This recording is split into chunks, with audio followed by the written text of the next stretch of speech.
The Cleveland Browns are a complete and utter joke once again, and it's all down to the worst coaching in the entire NFL.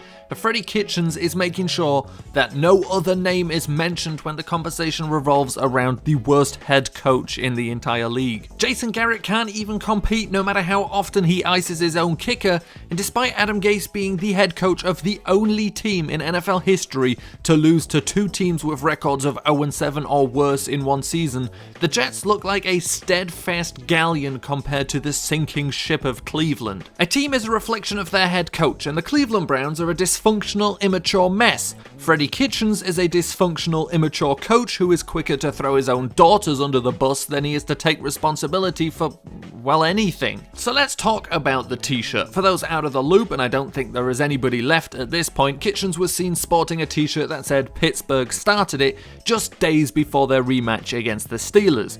Ammunition for the Steelers? Maybe. Stupid regardless? Definitely. If not outright stupidity, it definitely shows their immaturity. The Browns lost one of their best players, one of the best players in the league, to suspension for the rest of the season.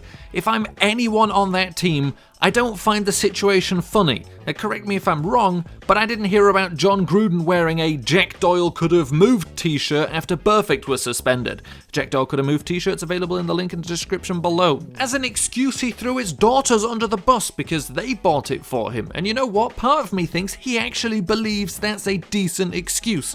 Nothing is ever Freddie Kitchens' fault. He wore the t-shirt because his daughters bought it and they wanted him to wear it. He was just doing what any dad would do. And when they lose games, it's execution and turnovers above preparation and play calling. What can he do if Mayfield throws interceptions? Even after losing to the Steelers, he says they didn't lose because of the t-shirt, they lost because they gave up 40-yard passes. Not his fault, the player's fault. Now, to be fair, they obviously didn't lose literally because he wore a t-shirt, but maybe they lost because in the fourth quarter, with 7 minutes left, the Steelers throw an interception, giving the Browns the ball on the 30-yard line, and they go pass, pass, pass.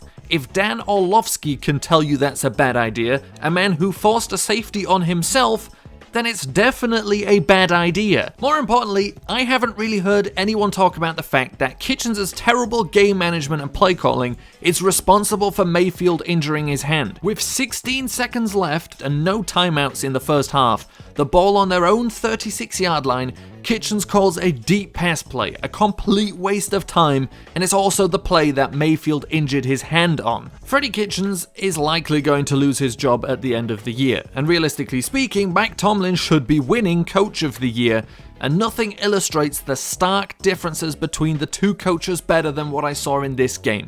Now take a look at these plays where Baker Mayfield was sacked.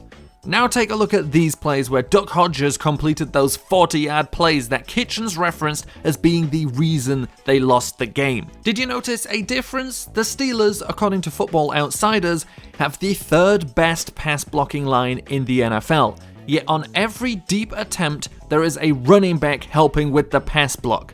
The Browns have a terrible offensive line. I don't need a website to confirm that. Yet on all these plays where Mayfield was sacked, they choose to block with only 5, letting the running back just run out into the flat. As a matter of fact, they're not even blocking with 5, considering Wyatt Teller, the right guard, sacked Mayfield himself on this play.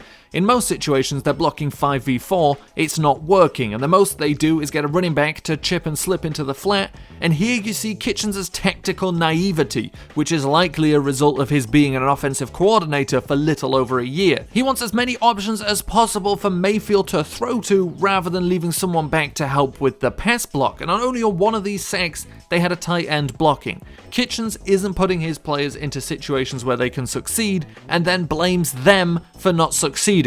Freddie Kitchens is me on Madden. But maybe it's not actually Kitchens' fault. There is a small chance that as hard as he's trying, his team just isn't listening to what he's saying. Or maybe they're taking what he's saying too literally. At the beginning of the season, Kitchens said he wants his team to be the most physical team on the field. Well, week 1, Greg Robinson got ejected for kicking an opponent. The Browns currently lead the league in penalty yards and have had more players ejected than anyone else. Mission accomplished. And then there's the matter of Mayfield's favorite phrase from the wisdom of Freddie Kitchens. If you don't wear orange and brown, you don't matter. If you don't wear orange and brown, you don't matter.